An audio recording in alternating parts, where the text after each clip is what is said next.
There's all sorts of fucking craziness going around. Flat Earth people are back.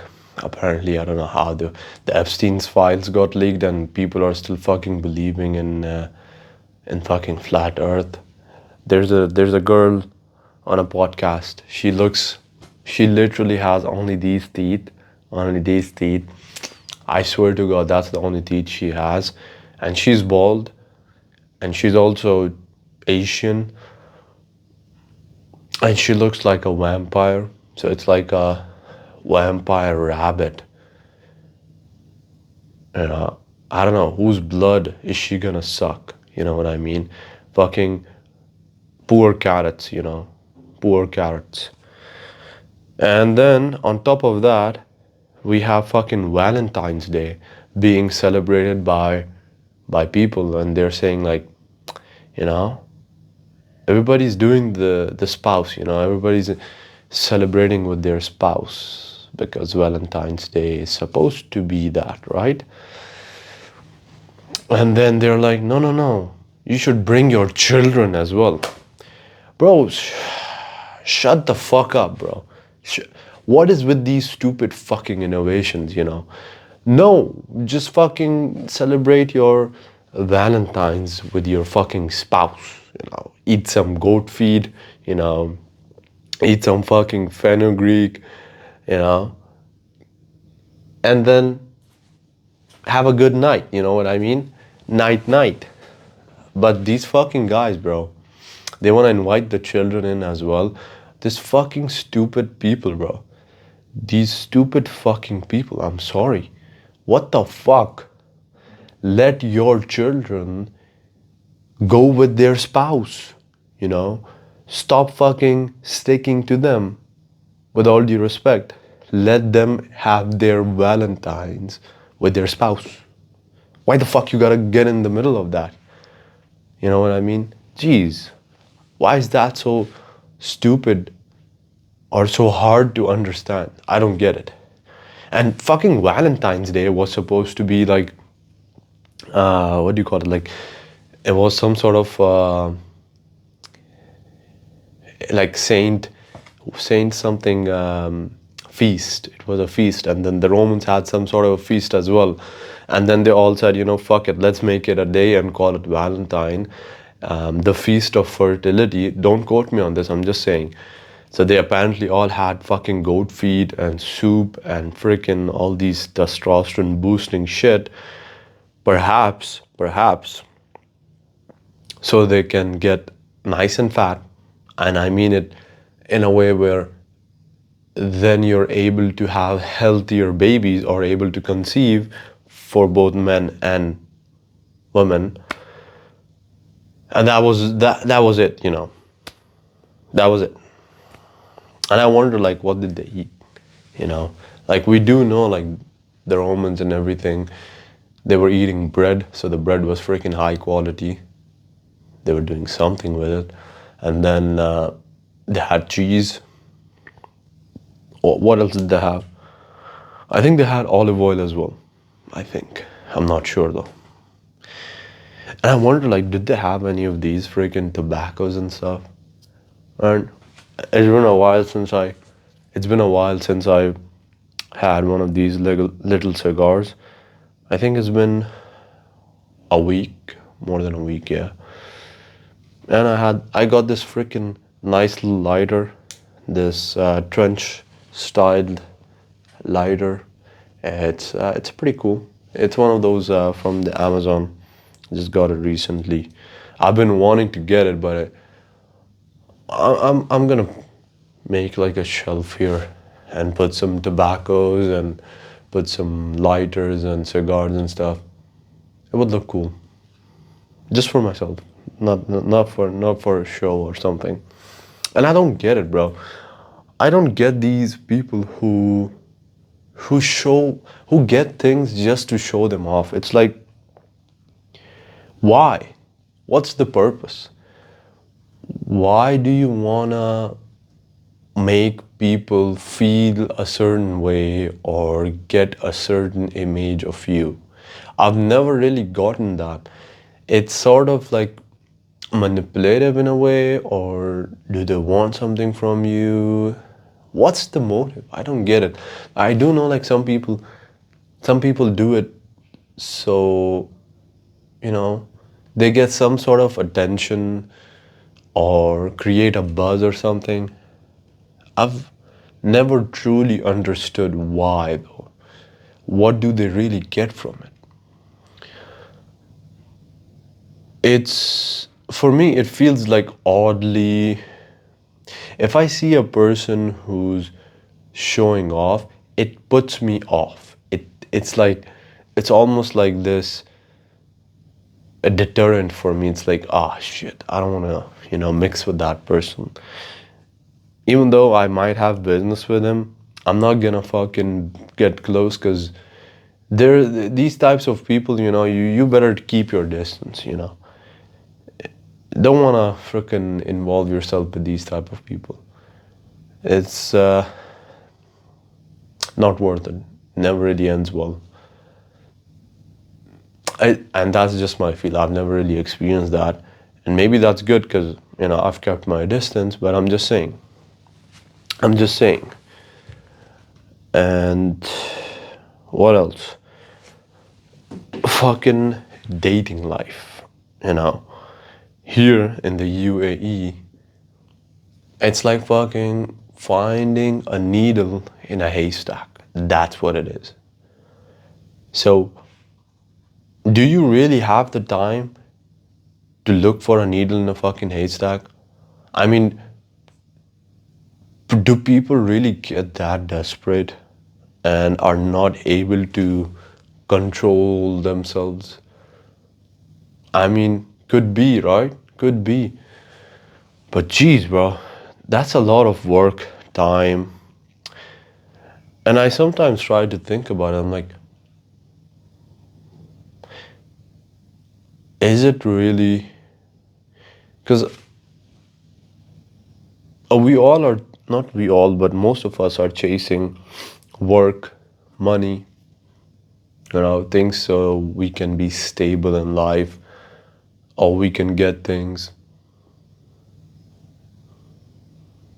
or make other people stable and be sort of a pillar, of support. And I've said this before, like, I hate the word help. And people could use that. I'm just saying for myself, like, I hate using the word help. It's almost like disrespectful in a way. If you really want to help someone, don't say you're helping them. Because that's just like you making the other person feel some sort of a way, like as if you're someone, you're gonna help them. Like, shut the fuck up, bro. Shut the fuck up. I don't like that demeanor. And that's why I don't use the word help. I'd rather use the words, let me support you, let me lend you a hand, you know. And then I could also say this, where it's like, I'm lending you a hand, I'm supporting you. It doesn't mean anything. And it's like, one day I might be in that situation, and I might need a hand or support. And that way, I think that person feels much better asking or taking the help, taking the support. But,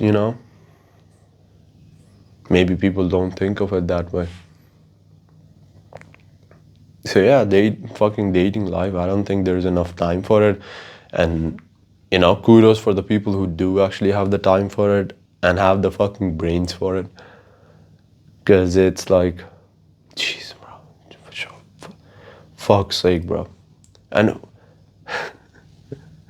I'm a fucking chud, bro. So, you get it, right? Who the fuck cares?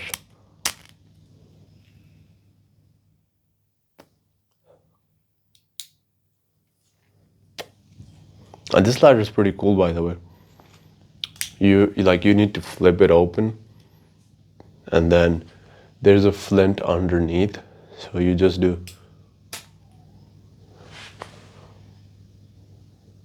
Pretty cool, right? And then when you close it, That's it.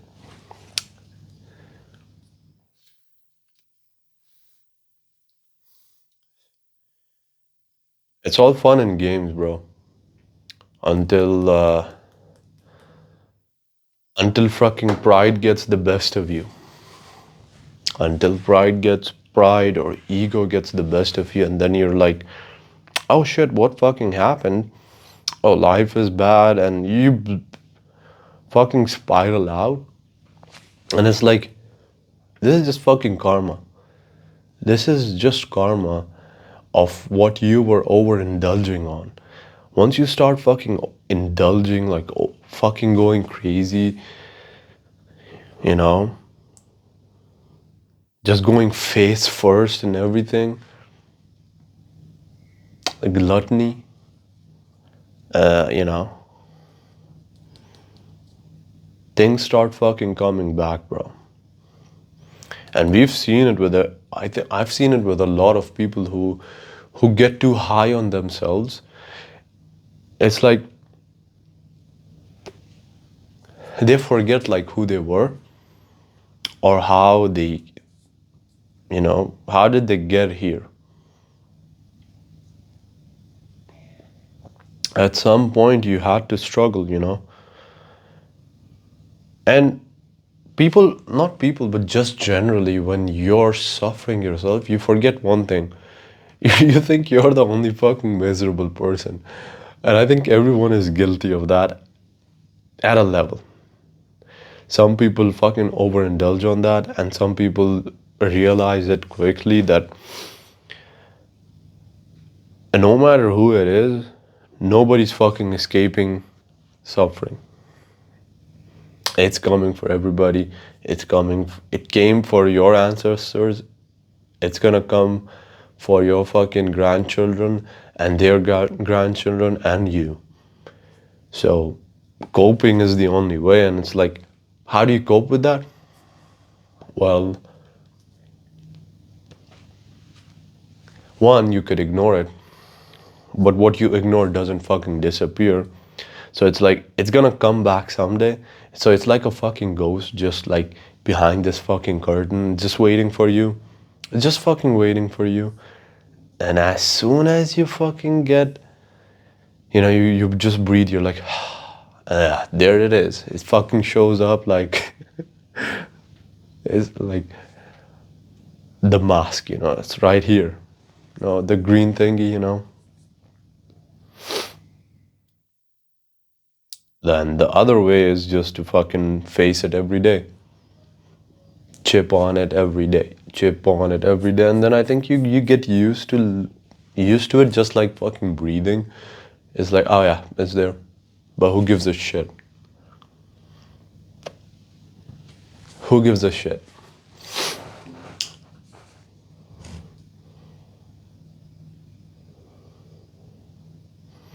I wonder like how the ancients, I mean, they were busy, right? They were farmers, they were hardworking people, they were building stuff, they were fighting wars. Think about the people in why were the veterans from World War I so happy? I think it's because they saw the fucking worst thing possible. It's so obvious, right? They saw death, they saw cruelty, they saw famine, they saw freaking everything, the worst of humanity. And I don't think they were given a warning. They were just thrown into it and they're like, there you go.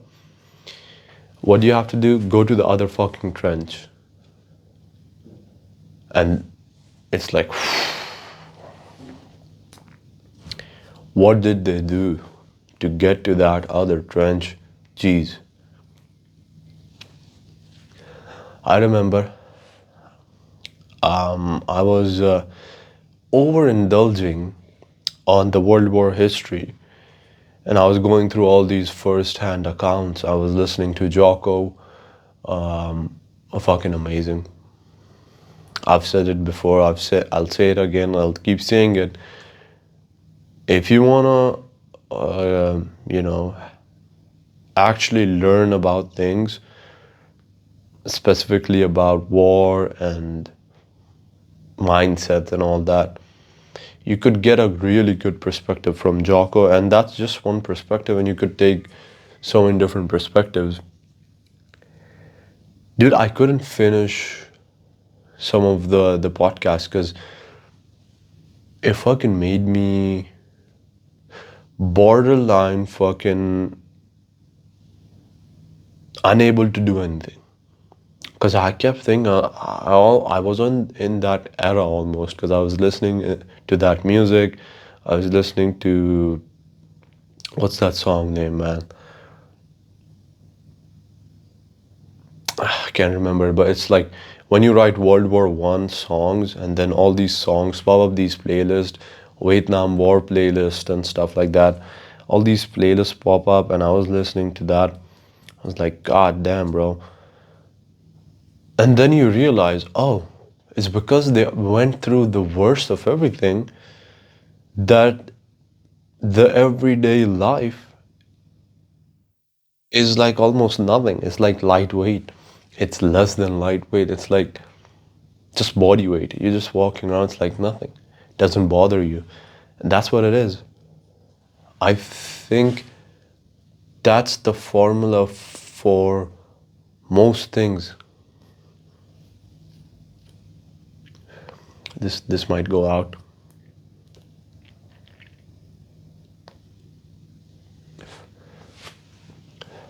It's the formula for most things.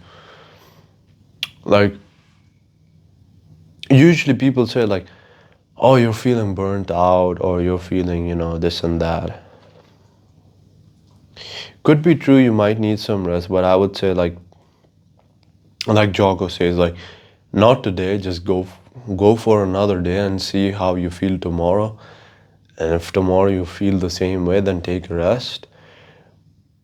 But what I've seen is, if you're working, let's say, at a level 3 hard, I would say make your new norm level 4 or level 5.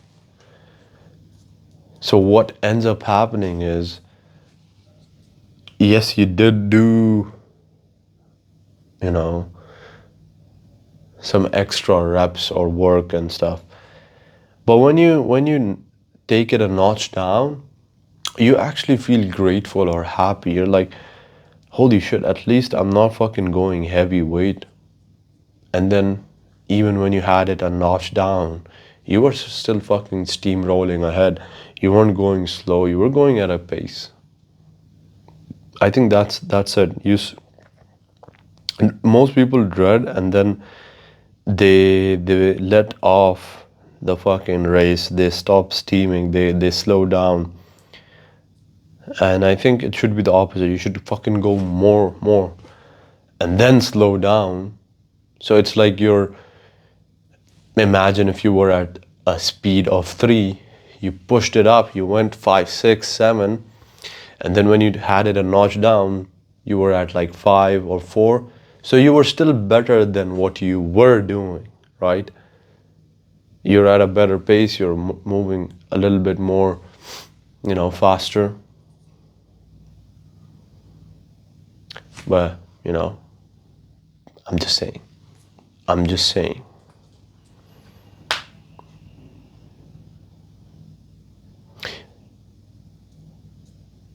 And the fact is, even though I'm saying those things, I'm gonna face a lot more things. I'm gonna see a lot more life. But I see other people who are facing life, and I wonder what tools did they have, and what could I add into my arsenal? What could I learn more? What could I improve more? I really wonder.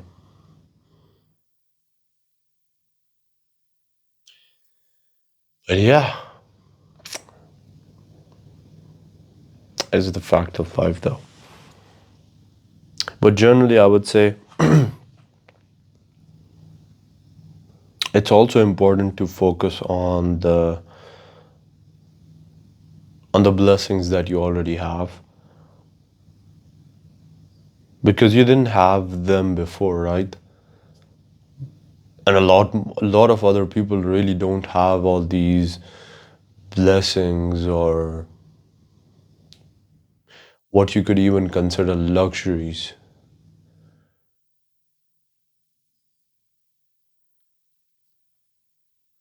But yeah, that's it.